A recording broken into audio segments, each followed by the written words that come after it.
ಚಂದನ ವಾಹಿನಿಯಲ್ಲಿ ಈ ವಿಜ್ಞಾನ ಪಾಠ ವೀಕ್ಷಣೆ ಮಾಡ್ತಾ ಇರತಕ್ಕಂಥ ಎಲ್ಲ ಮಕ್ಕಳಿಗೂ ಸ್ವಾಗತ. ನಾವು ಕಲ್ಲಿದ್ದಲು ಮತ್ತು ಪೆಟ್ರೋಲಿಯಂ ಘಟಕದಲ್ಲಿ ಈಗಾಗಲೇ ಮೊದಲನೇ ಅವಧಿಯನ್ನು ಮುಗಿಸಿದ್ದೀವಿ. ಇವತ್ತು ಎರಡನೇ ಅವಧಿಯನ್ನು ಪ್ರಾರಂಭ ಮಾಡ್ತಾ ಇದ್ದೀವಿ. ಈ ಎರಡನೇ ಅವಧಿಯಲ್ಲಿ ನಾವು ಪೆಟ್ರೋಲಿಯಂ ಮತ್ತು ನೈಸರ್ಗಿಕ ಅನಿಲ ಈ ಎರಡು ಪಳೆಯುಳಿಕೆ ಇಂಧನಗಳ ಬಗ್ಗೆ ನಾವು ಚರ್ಚೆ ಮಾಡಲಿದ್ದೇವೆ. ಈ ಪಾಠದಲ್ಲಿ ಮುಂದೆ ಹೋಗಲಿಕ್ಕೆ ಮುಂಚೆ ಹಿಂದಿನ ಅವಧಿಯಲ್ಲಿ ಹಿಂದಿನ ತರಗತಿಯಲ್ಲಿ ನಾವು ಕಲಿತಂಥ ಅಂಶಗಳನ್ನು ಪುನರ್ಮನನ ಮಾಡಿಕೊಳ್ಳೋಣ. ಹಿಂದಿನ ತರಗತಿಯಲ್ಲಿ ನಾವು ಬರಿದಾಗದ ಮತ್ತು ಬರಿದಾಗುವ ಸಂಪನ್ಮೂಲಗಳ ಬಗ್ಗೆ ಚರ್ಚೆ ಮಾಡಿದ್ವು. ಪಳೆಯುಳಿಕೆ ಇಂಧನಗಳು ಅಂದ್ರೇನು, ಪಳೆಯುಳಿಕೆ ಇಂಧನಗಳ 3 ವಿಧಗಳು ಯಾವುವು ಅನ್ನೋದ್ರ ಬಗ್ಗೆ ಚರ್ಚೆ ಮಾಡಿದ್ವು. ಮತ್ತು ಕಲ್ಲಿದ್ದಲು ಹೇಗೆ ರೂಪುಗೊಳ್ತು ಅನ್ನೋದ್ರ ಬಗ್ಗೆ ನಾವು ಚರ್ಚೆ ಮಾಡಿದ್ದೀವಿ. ಇದಲ್ಲದೆ ಕಲ್ಲಿದ್ದಲಿನ ಉತ್ಪನ್ನಗಳು ಮತ್ತು ಅವುಗಳ ಉಪಯೋಗಗಳು, ಕಲ್ಲಿದ್ದಲಿನ 3 ಉತ್ಪನ್ನಗಳಾಗಿರ್ತಕ್ಕಂಥ ಕೋಕ್, ಕಲ್ಲಿದ್ದಲು ಡಾಂಬರ್ ಮತ್ತು ಕಲ್ಲಿದ್ದಲು ಅನಿಲ, ಇವುಗಳ ಉಪಯೋಗಗಳ ಬಗ್ಗೆ ನಾವು ಕಳೆದ ತರಗತಿಯಲ್ಲಿ ಚರ್ಚೆ ಮಾಡಿದ್ವು. ಈಗ ಈ ಅವಧಿಯಲ್ಲಿ ನಾವು ಏನೇನು ಚರ್ಚೆ ಮಾಡಲಿದ್ದೇವೆ, ಈ ಅವಧಿಯಲ್ಲಿ ಕಲಿಯುವಂಥ ಕಲಿಕಾಂಶಗಳೇನೇನು ಅಂದರೆ ಪೆಟ್ರೋಲಿಯಂ ಹೇಗೆ ರೂಪುಗೊಳ್ತು ಅನ್ನೋದ್ರ ಬಗ್ಗೆ ಚರ್ಚೆ ಮಾಡ್ತೀವಿ. ಪೆಟ್ರೋಲಿಯಂನ ಶುದ್ಧೀಕರಣ, ಪೆಟ್ರೋಲಿಯಂನ ವಿವಿಧ ಘಟಕಗಳು ಮತ್ತು ಅವುಗಳ ಉಪಯೋಗಗಳ ಬಗ್ಗೆ ಚರ್ಚೆ ಮಾಡ್ತೀವಿ. ನಂತರ ನೈಸರ್ಗಿಕ ಅನಿಲ ಮತ್ತು ನೈಸರ್ಗಿಕ ಅನಿಲದ ಉಪಯೋಗಗಳ ಬಗ್ಗೆ ಚರ್ಚೆ ಮಾಡ್ತೀವಿ. ಕೊನೆಯದಾಗಿ ಈ ಪರಿಮಿತ ನೈಸರ್ಗಿಕ ಸಂಪನ್ಮೂಲಗಳು ಅಥವಾ ಪಳೆಯುಳಿಕೆ ಇಂಧನಗಳನ್ನು ಸುಸ್ಥಿರವಾಗಿ ನಿರ್ವಹಣೆ ಮಾಡ್ತಕ್ಕಂಥದ್ದು ಹೇಗೆ ಅನ್ನೋದ್ರ ಬಗ್ಗೆ ಚರ್ಚೆ ಮಾಡ್ತೀವಿ.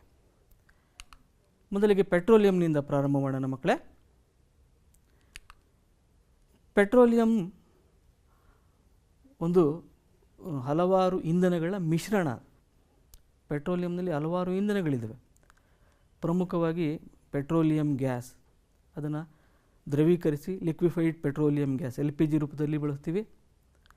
ಇನ್ನು ಪೆಟ್ರೋಲ್, ಡೀಸೆಲ್, ಸೀಮೆ ಎಣ್ಣೆ, ಅಪಘರ್ಷಕ ತೈಲ ಅಥವಾ ಲೂಬ್ರಿಕೇಟಿಂಗ್ ಆಯಿಲ್ ಅಂತ ಏನು ಕರಿತೀವಿ ಅದು, ಮತ್ತು ಪ್ಯಾರಾಫಿನ್ ವ್ಯಾಕ್ಸ್, ಪ್ಯಾರಾಫಿನ್ ಮೇಣ, ಇವೆಲ್ಲವೂ ಪೆಟ್ರೋಲಿಯಂನ ವಿವಿಧ ಘಟಕಗಳಾಗಿದ್ದಾವೆ.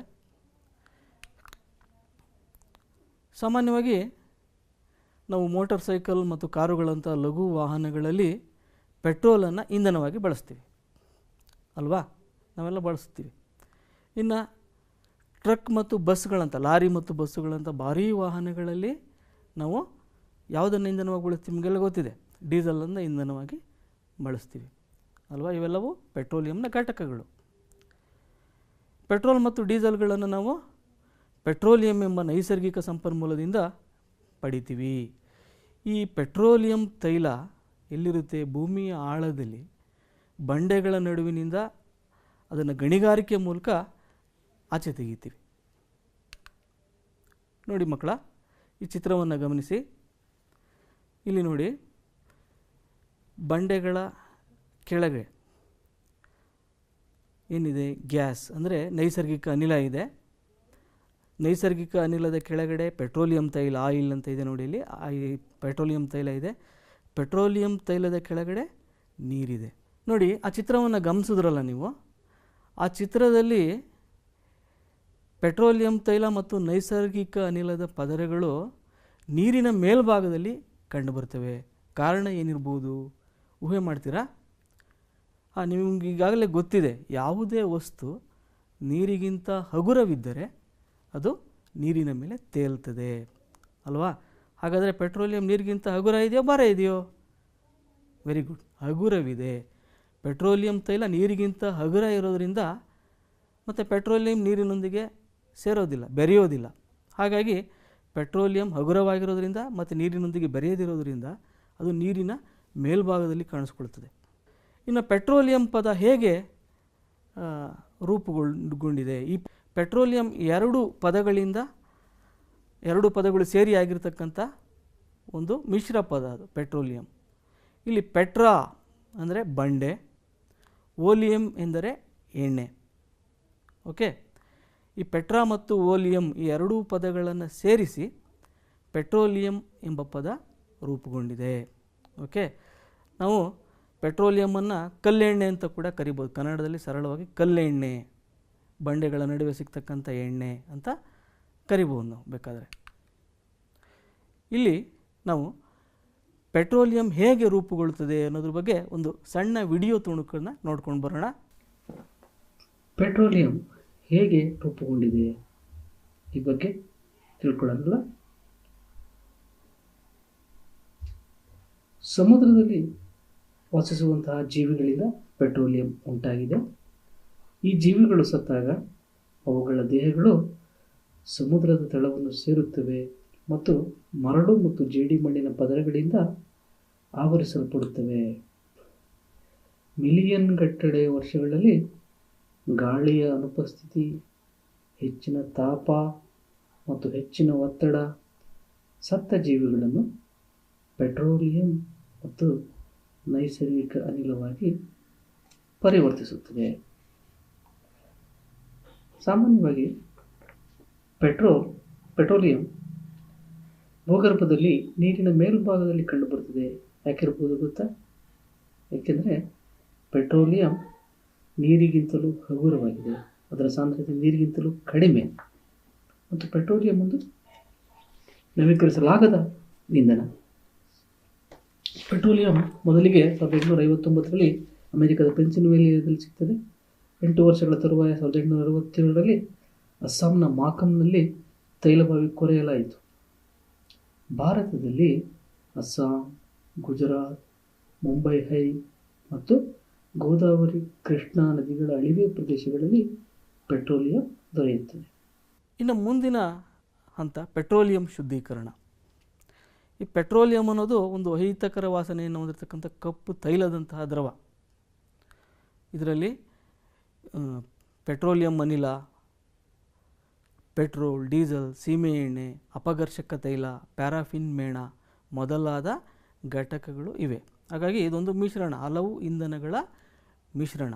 ಹಾಗಾಗಿ ನಾವು ಪೆಟ್ರೋಲಿಯಮನ್ನು ಶುದ್ಧೀಕರಣ ಮಾಡಬೇಕಾಗ್ತದೆ. ಯಾಕೆ ಶುದ್ಧೀಕರಣ ಮಾಡಬೇಕು ಅಂದರೆ, ಈ ಪೆಟ್ರೋಲಿಯಂ ತೈಲದಲ್ಲಿರ್ತಕ್ಕಂಥ ವಿವಿಧ ಘಟಕಗಳನ್ನು ನಾವು ಬೇರ್ಪಡಿಸಬೇಕು. ಈ ಪೆಟ್ರೋಲಿಯಂ ತೈಲದಲ್ಲಿರ್ತಕ್ಕಂಥ ವಿವಿಧ ಘಟಕಗಳನ್ನು ಬೇರ್ಪಡಿಸುವಂಥ ಒಂದು ಪ್ರಕ್ರಿಯೆ ಏನಿದೆ, ಈ ಪ್ರಕ್ರಿಯೆಯನ್ನು ನಾವೇನಂತ ಕರಿಬೋದು? ಶುದ್ಧೀಕರಣ ಅಂತ ಕರಿಬೋದು. ಈ ಪೆಟ್ರೋಲಿಯಂ ಶುದ್ಧೀಕರಣವನ್ನು ನಾವು ಪೆಟ್ರೋಲಿಯಂ ಶುದ್ಧೀಕರಣ ಘಟಕಗಳಲ್ಲಿ ಮಾಡ್ತೀವಿ. ಈ ಪೆಟ್ರೋಲಿಯಂ ಶುದ್ಧೀಕರಣ ಹೇಗೆ ಮಾಡಲಾಗ್ತದೆ ಅನ್ನೋದ್ರ ಬಗ್ಗೆ ಒಂದು ಸಣ್ಣ ವಿಡಿಯೋ ತುಣುಕನ್ನು ನಾವು ನೋಡ್ಕೊಂಬರೋಣ ಮಕ್ಕಳೇ. ಪೆಟ್ರೋಲಿಯಂ ಶುದ್ಧೀಕರಣ ವಿಧಾನವನ್ನು ನಾವು ತಿಳ್ಕೊಳ್ಳೋಣ. ಪೆಟ್ರೋಲಿಯಂ ಹಲವಾರು ಸಾವಯವ ಸಂಯುಕ್ತಗಳ ಮಿಶ್ರಣವಾಗಿದ್ದು, ಇಂತಹ ಪೆಟ್ರೋಲಿಯಂ ಕಚ್ಚಾ ತೈಲವನ್ನು ನಾವು 3 ಹಂತಗಳಲ್ಲಿ ಶುದ್ಧೀಕರಣ ಮಾಡ್ತೀವಿ. ಇದರಲ್ಲಿ ಮೊದಲ ಹಂತ ಕಚ್ಚಾ ತೈಲದಲ್ಲಿರ್ತಕ್ಕಂಥ ಉಪ್ಪು ನೀರನ್ನು ಬೇರ್ಪಡಿಸ್ತಕ್ಕಂಥದ್ದು. ಎರಡನೇ ಹಂತ ಸಲ್ಫರ್ ಸಂಯುಕ್ತಗಳನ್ನು ಬೇರ್ಪಡಿಸ್ತಕ್ಕಂಥದ್ದು. ಮತ್ತು ಮೂರನೇ ಹಂತ ಆಂಶಿಕ ಆಸವನ ವಿಧಾನ. ಇದರಲ್ಲಿ ಮೊದಲ ಹಂತ ಕಚ್ಚಾ ತೈಲದಲ್ಲಿರ್ತಕ್ಕಂಥ ನೀರನ್ನ ವಿದ್ಯುತ್ ವಿಭಜನೆ ವಿಧಾನದ ಮೂಲಕ ನಾವು ಬೇರ್ಪಡಿಸ್ತೀವಿ. ಇದಾದ ನಂತರ ಎರಡನೇ ಹಂತ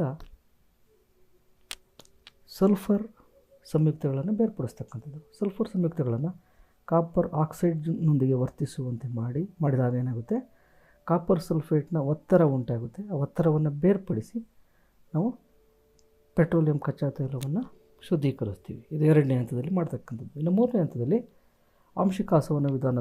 ಈ ವಿಧಾನದಲ್ಲಿ ಸುಮಾರು 400 ಡಿಗ್ರಿ ಸೆಲ್ಸಿಯಸ್ವರೆಗೂ ಕಚ್ಚಾ ತೈಲವನ್ನು ಒಂದು ಕುದಿಹಂಡೆಯಲ್ಲಿ ಕಾಯಿಸಿ, ನಂತರ ಆ ಕಚ್ಚಾ ತೈಲದ ಆವಿಯನ್ನು ಆಂಶಿಕ ಆಸವನ ಸ್ತಂಭದ ಮೂಲಕ ಹಾಯಿಸಲಾಗ್ತದೆ. ಈ ಆಂಶಿಕ ಆಸವನ ಸ್ತಂಭದಲ್ಲಿ ಪೆಟ್ರೋಲಿಯಂ ಕಚ್ಚಾ ತೈಲದಲ್ಲಿರ್ತಕ್ಕಂಥ ವಿವಿಧ ಘಟಕಗಳು ಅವುಗಳ ಕುದಿಬಿಂದುವಿಗೆ ಅನುಗುಣವಾಗಿ ಬೇರ್ಪಡ್ತವೆ.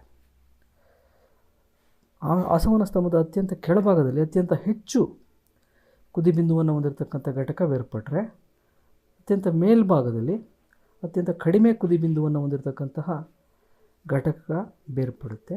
ಮತ್ತು ಸಾಂದ್ರೀಕರಣಗೊಳ್ಳದಂತಹ ಆವಿ, ಪೆಟ್ರೋಲಿಯಂ ಅನಿಲ ಆಸವನ ಸ್ತಂಭದ ಮೂಲಕ ಆಚೆ ಬರುತ್ತೆ.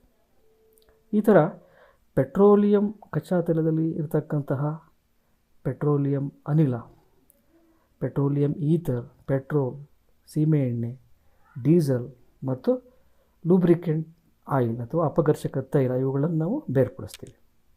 ನೋಡಿ, ಈ ಚಿತ್ರವನ್ನು ಗಮನಿಸಿ ಮಕ್ಕಳೇ. ಈ ಚಿತ್ರದಲ್ಲಿ ನಾವು ನೋಡ್ತಾ ಇರತಕ್ಕಂಥದ್ದು ಪೆಟ್ರೋಲಿಯಂ ಶುದ್ಧೀಕರಣ ಘಟಕ. ಈ ಪೆಟ್ರೋಲಿಯಂ ಶುದ್ಧೀಕರಣವನ್ನು 3 ಹಂತಗಳಲ್ಲಿ ಮಾಡಲಾಗ್ತದೆ. ಮೊದಲಿಗೆ ಪೆಟ್ರೋಲಿಯಂ ತೈಲದೊಂದಿಗೆ ಇರಬಹುದಾಗಿರ್ತಕ್ಕಂಥ ಉಪ್ಪು ನೀರನ್ನು ಬೇರ್ಪಡಿಸ್ತಾರೆ. ಎರಡನೇ ಹಂತದಲ್ಲಿ ಆ ಪೆಟ್ರೋಲಿಯಂ ತೈಲದಲ್ಲಿ ಸಲ್ಫರ್ನ ಸಂಯುಕ್ತಗಳು ಸೇರಿಕೊಂಡಿರ್ತವೆ. ಆ ಸಲ್ಫರ್ನ ಸಂಯುಕ್ತಗಳನ್ನು ಬೇರ್ಪಡಿಸ್ತಕ್ಕಂಥದ್ದು ಎರಡನೇ ಹಂತ. ಇಲ್ಲಿ ಏನು ಮಾಡ್ತಾರೆ ಅಂದರೆ ಕಾಪರ್ ಆಕ್ಸೈಡನ್ನು ಬಳಸಿ ಈ ಕಾಪರ್ ಆಕ್ಸೈಡ್ ಸಲ್ಫರ್ನ ಸಂಯುಕ್ತಗಳೊಂದಿಗೆ ವರ್ತಿಸಿದಾಗ ಏನಾಗುತ್ತೆ, ಕಾಪರ್ ಸಲ್ಫೈಡ್ ಎಂಬ ಒಂದು ಗರಣಿಗಟ್ಟುವಂತಹ ಒಂದು ವಸ್ತು ಉಂಟಾಗ್ತದೆ, ಪ್ರಕ್ಷೇಪ. ಆ ಪ್ರಕ್ಷೇಪವನ್ನು ಬೇರ್ಪಡಿಸಲಾಗ್ತದೆ. ನಂತರ ಶುದ್ಧ ಪೆಟ್ರೋಲಿಯಂ ತೈಲವನ್ನು 3ನೇ ಹಂತದಲ್ಲಿ ಆಂಶಿಕ ಆಸವನ ಸ್ತಂಭಕ್ಕೆ ಕಳಿಸಲಾಗ್ತದೆ. ಆಂಶಿಕ ಆಸವನ ಸ್ತಂಭಕ್ಕೆ ಕಳಿಸೋದಕ್ಕೆ ಮುಂಚೆ ಪೆಟ್ರೋಲಿಯಂ ತೈಲವನ್ನು ಸುಮಾರು 400 ಡಿಗ್ರಿ ಸೆಲ್ಸಿಯಸ್ ತಾಪದವರೆಗೂ ಕಾಯಿಸ್ತಾರೆ. ಇಲ್ಲಿ ನೀವು ಆ ಭಾಗದಲ್ಲಿ ನೋಡ್ತಾ ಇರತಕ್ಕಂಥದ್ದು ಅದು ಆಸವನ ಸ್ತಂಭ. ಈ ಆಸವನ ಸ್ತಂಭದಲ್ಲಿ ಪೆಟ್ರೋಲಿಯಂ ಆವಿಯನ್ನು ಸುಮಾರು 400 ಡಿಗ್ರಿ ಸೆಲ್ಸಿಯಸ್ವರೆಗೂ ಪೆಟ್ರೋಲಿಯಂ ತೈಲವನ್ನು ಕಾಯಿಸಿದಾಗ ಅದು ಆವಿ ರೂಪಕ್ಕೆ ಬರುತ್ತೆ. ಆ ಆವಿ ರೂಪದ ಪೆಟ್ರೋಲಿಯಮನ್ನು ನಾವು ಆಸವನ ಸ್ತಂಭದಲ್ಲಿ ಏರಿಸ್ತೀವಿ. ಈ ಆಸವನ ಸ್ತಂಭದಲ್ಲಿ ಮೇಲೆ ಏರದಂತೆ ಏನಾಗುತ್ತೆ, ತಾಪ ಕಡಿಮೆ ಆಗ್ತಾ ಹೋಗುತ್ತೆ, ಆವಿಯ ತಾಪ ಕಡಿಮೆ ಆಗ್ತಾ ಹೋಗುತ್ತೆ.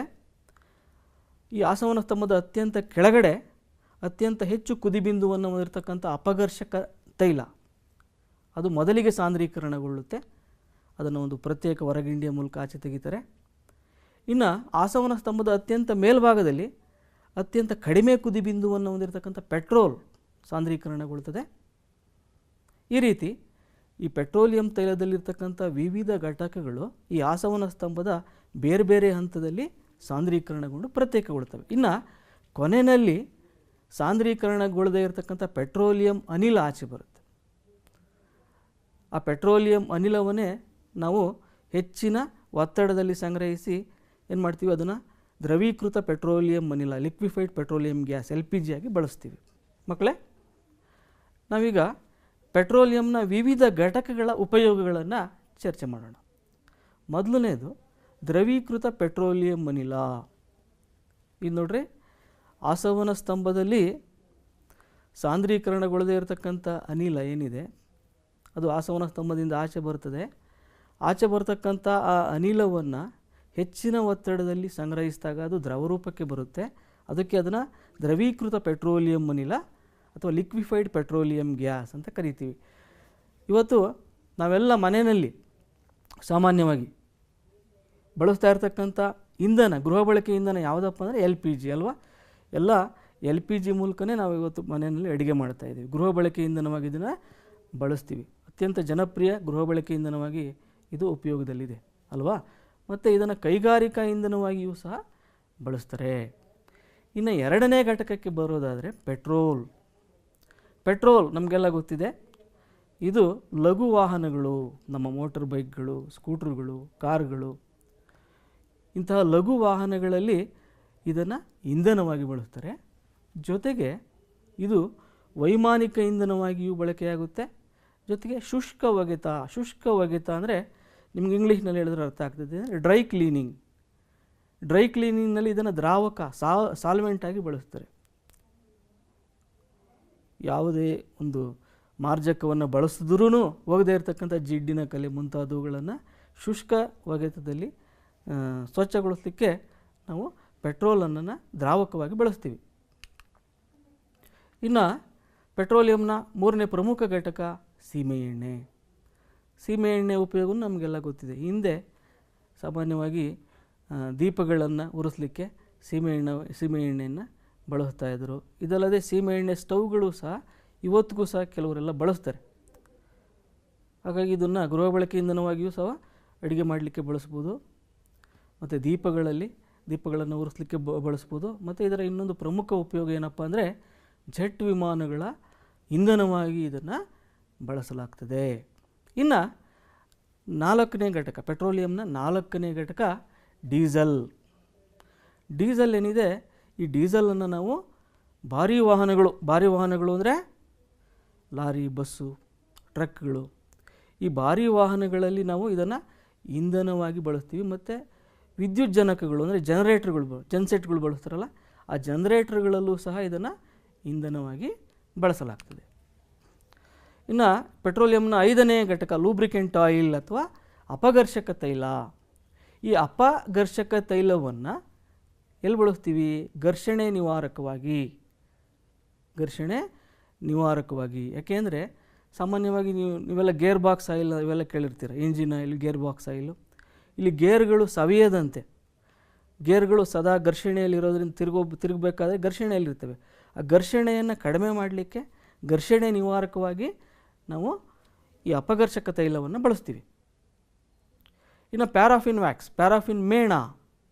ಈ ಪ್ಯಾರಾಫಿನ್ ಮೇಣವನ್ನು ಮುಲಾಮುಗಳ ತಯಾರಿಕೆಯಲ್ಲಿ, ಆಯಿಂಟ್ಮೆಂಟ್ಗಳ ತಯಾರಿಕೆಯಲ್ಲಿ, ಮೇಣದ ಬತ್ತಿಗಳ ತಯಾರಿಕೆಯಲ್ಲಿ, ಮತ್ತು ವ್ಯಾಸಲಿನ್, ಜನಪ್ರಿಯ ಬ್ರ್ಯಾಂಡ್ ವ್ಯಾಸಲಿನ್, ಇವುಗಳ ತಯಾರಿಕೆಯಲ್ಲಿ ಪ್ಯಾರಾಫಿನ್ ಮೇಣವನ್ನು ಬಳಸಲಾಗ್ತದೆ.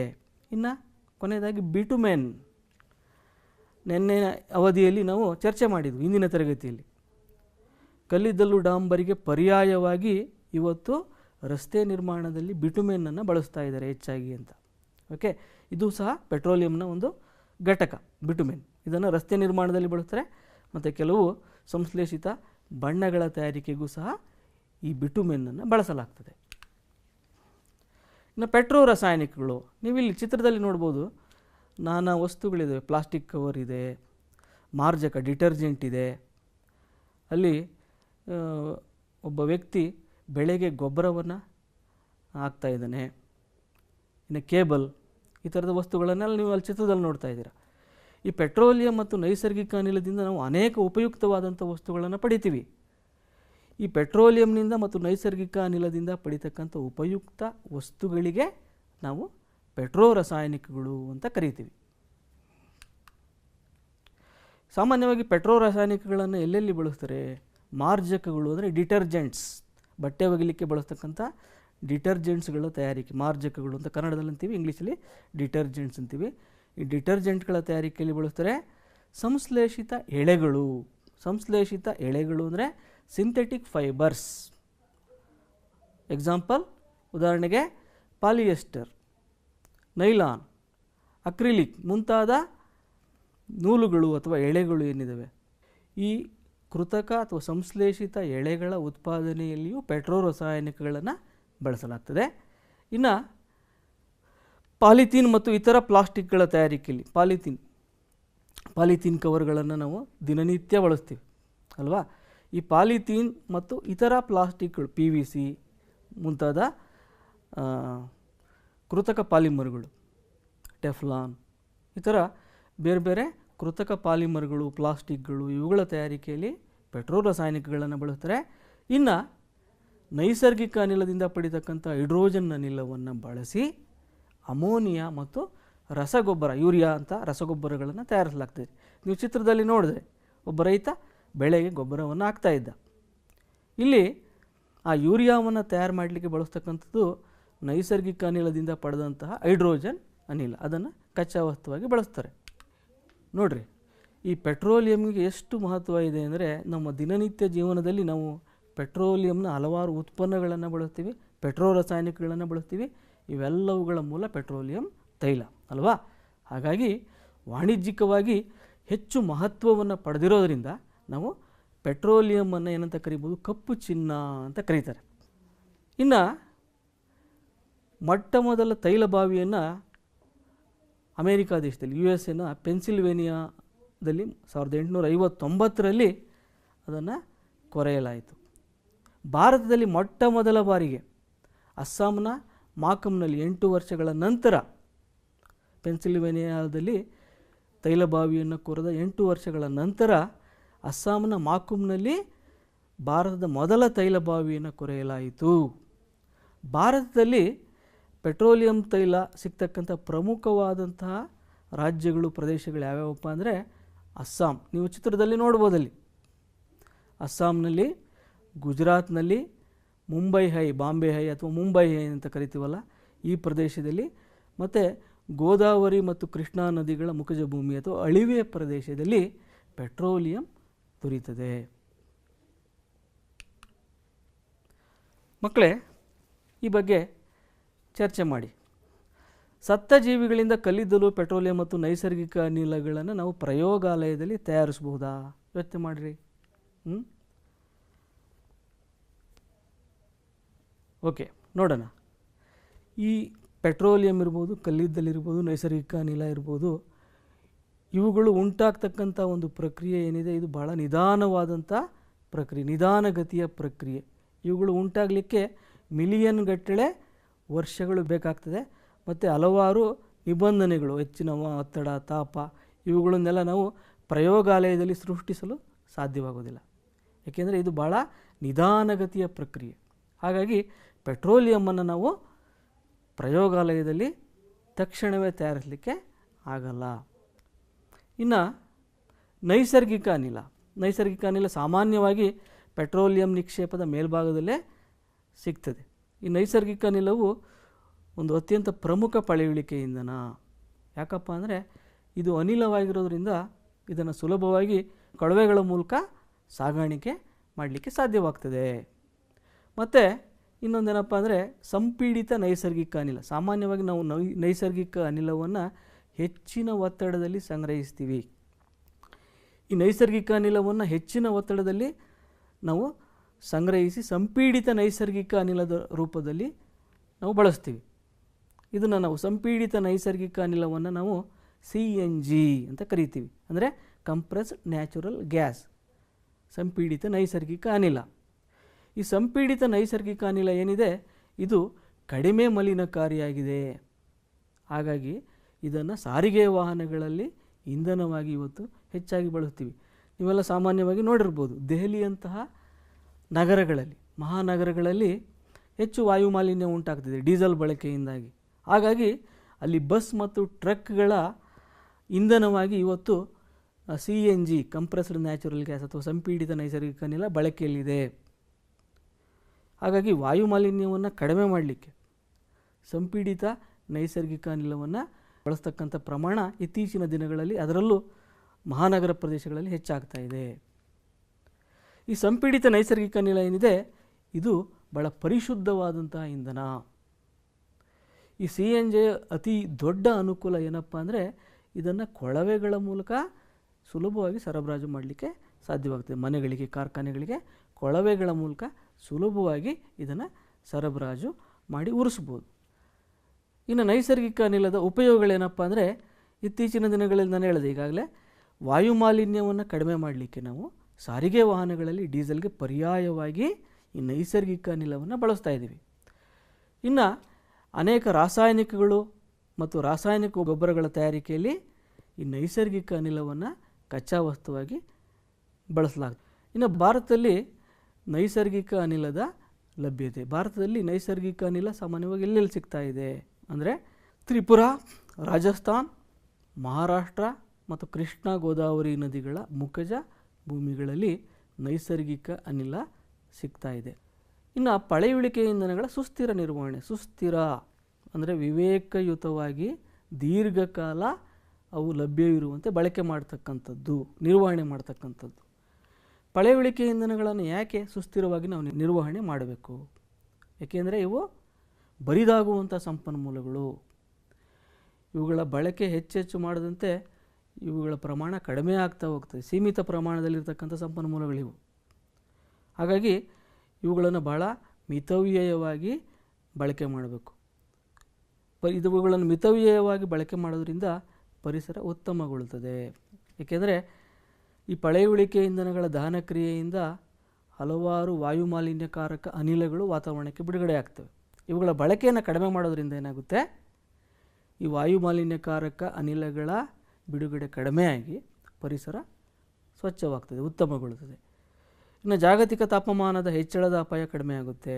ಸಾಮಾನ್ಯವಾಗಿ ಈ ಕಲ್ಲಿದ್ದಲು, ಪೆಟ್ರೋಲಿಯಂ ಇಂಧನಗಳು ಇವೆಲ್ಲವೂ ಜಾಗತಿಕ ತಾಪಮಾನಕ್ಕೆ ತಮ್ಮದೇ ಆದ ಕೊಡುಗೆಯನ್ನು ಕೊಡ್ತಾ ಇವೆ. ನಾವೀಗಾಗಲೇ ತಿಳ್ಕೊಂಡಿದ್ದೀವಿ, ಕಲ್ಲಿದ್ದಲಿರ್ಬೋದು, ಪೆಟ್ರೋಲಿಯಂ ಇಂಧನಗಳಿರ್ಬೋದು, ಇವು ದಹನವಾದಾಗ ಪ್ರಮುಖವಾಗಿ ಬಿಡುಗಡೆ ಆಗ್ತಕ್ಕಂಥದ್ದು ಇಂಗಾಲದ ಡೈಆಕ್ಸೈಡ್, ಕಾರ್ಬನ್ ಡೈಆಕ್ಸೈಡ್. ಈ ಕಾರ್ಬನ್ ಡೈಆಕ್ಸೈಡ್ ಜಾಗತಿಕ ತಾಪಮಾನ ಹೆಚ್ಚಳಕ್ಕೆ ಅತ್ಯಂತ ಪ್ರಮುಖ ಕಾರಣವಾಗಿರ್ತಕ್ಕಂಥ ವಾಯುಮಾಲಿನ್ಯಕಾರಕ ಅನಿಲ. ಹಾಗಾಗಿ ಈ ಇಂಧನಗಳ ಬಳಕೆಯನ್ನು ನಾವು ಕಡಿಮೆ ಮಾಡೋದ್ರಿಂದ ಏನು ಮಾಡ್ಬೋದು, ಜಾಗತಿಕ ತಾಪಮಾನ ಹೆಚ್ಚಳದ ಅಪಾಯವನ್ನು ಕಡಿಮೆ ಮಾಡಲಿಕ್ಕೆ ಸಾಧ್ಯ ಇದೆ. ಮತ್ತು ಈ ಇಂಧನಗಳು ದೀರ್ಘ ಕಾಲಾವಧಿಗೆ ಲಭ್ಯವಾಗ್ತವೆ. ಇನ್ನು ಭಾರತದಲ್ಲಿ ಪೆಟ್ರೋಲಿಯಂ ಸಂರಕ್ಷಣೆಯ ಉದ್ದೇಶದಿಂದಾಗಿ PCRA, petroleum conservation research association, ಕನ್ನಡದಲ್ಲಿ ಪೆಟ್ರೋಲಿಯಂ ಸಂರಕ್ಷಣಾ ಸಂಶೋಧನಾ ಸಂಸ್ಥೆಯನ್ನು ಸ್ಥಾಪಿಸಲಾಗಿದೆ. ಈ ಪೆಟ್ರೋಲ್ ಮತ್ತು ಡೀಸೆಲ್ ಉಳಿಸಲು PCRA ಹಲವಾರು ಸಲಹೆಗಳನ್ನು ಕೊಟ್ಟಿದೆ. ಆ ಸಲಹೆಗಳನ್ನು ನಾವು ನೋಡೋಣ. ಈಗ ಸ್ಥಿರ ಮತ್ತು ಮಿತವೇಗದಲ್ಲಿ ನಾವು ವಾಹನ ಚಲಾಯಿಸಬೇಕಾಗುತ್ತೆ. ಇನ್ನು ಟ್ರಾಫಿಕ್ ಸಿಗ್ನಲ್ ಮತ್ತು ಸಂಚಾರ ದಟ್ಟಣೆ ಇರತಕ್ಕಂಥ ಕಾಯುವಂಥ ಸಂದರ್ಭದಲ್ಲಿ ನಾವು ವಾಹನದ ಇಂಜಿನ್ನ ಆಫ್ ಮಾಡಬೇಕು, ಸ್ಥಗಿತಗೊಳಿಸಬೇಕು. ಇನ್ನು ಚಕ್ರಗಳಲ್ಲಿನ ಗಾಳಿಯ ಒತ್ತಡ ಸರಿಯಾಗಿರುವುದನ್ನು ನಾವು ಖಚಿತಪಡಿಸ್ಕೋಬೇಕಾಗ್ತದೆ. ಇನ್ನು ವಾಹನದ ನಿಯಮಿತ ನಿರ್ವಹಣೆ ಮಾಡಬೇಕು. ಮಕ್ಕಳೇ, ನಾವು ಇದುವರೆಗೂ ಏನು ಕಲ್ತ್ವಿ, ಈ ಕಲ್ತಿರೋದನ್ನ ನಾವು ಮತ್ತು ಮೌಲ್ಯಮಾಪನ ಮಾಡ್ಕೊಳ್ಳೋಣ. ಇಲ್ಲಿ 3 ಸರಳ ರಸಪ್ರಶ್ನೆಗಳಿದ್ದಾವೆ. ಆ ರಸಪ್ರಶ್ನೆಗಳಿಗೆ ಉತ್ತರವನ್ನು ಕೊಡಿ. ಮೊದಲನೇ ಪ್ರಶ್ನೆ ನೋಡಿ, ಭಾರೀ ವಾಹನಗಳಲ್ಲಿ ಇಂಧನವಾಗಿ ಬಳಸುವ ಪೆಟ್ರೋಲಿಯಂ ಇಂಧನ ಯಾವುದು? ಊಹೆ ಮಾಡ್ತಿರಲ್ಲ, ನೋಡೋಣ ಉತ್ತರ. ವೆರಿ ಗುಡ್, ನಿಮ್ಮ ಊಹೆ ಸರಿಯಾಗಿದೆ. ಉತ್ತರ ಡೀಸೆಲ್. ಇನ್ನು ಎರಡನೇ ಪ್ರಶ್ನೆಗೆ ಬರೋಣ ಮಕ್ಕಳೇ. ಜೆಟ್ ವಿಮಾನಗಳಿಗೆ ಇಂಧನವಾಗಿ ಬಳಸುವ ಪೆಟ್ರೋಲಿಯಂ ಇಂಧನ ಯಾವುದು? ಯಾವುದಿರ್ಬೋದು ನೋಡೋಣ. ಉತ್ತರ ಸೀಮೆಎಣ್ಣೆ. Very good. ಮೂರನೇ ಪ್ರಶ್ನೆ ಬರೋಣ. ಪಳೆಯುಳಿಕೆ ಇಂಧನಗಳಲ್ಲಿ ಪರಿಶುದ್ಧ ಇಂಧನ ಯಾವುದೆಂದರೆ? Very good. ಉತ್ತರ ನೈಸರ್ಗಿಕ ಅನಿಲ. ಮಕ್ಕಳೇ, ಈ ಎರಡೂ ಅವಧಿಗಳನ್ನು ಸೇರಿ ನಾವು ಯಾವ ಯಾವ ಕಲಿಕಾಂಶಗಳನ್ನು ಚರ್ಚೆ ಮಾಡೋದು ತಿಳ್ಕೊಂಡು ನೋಡೋಣ.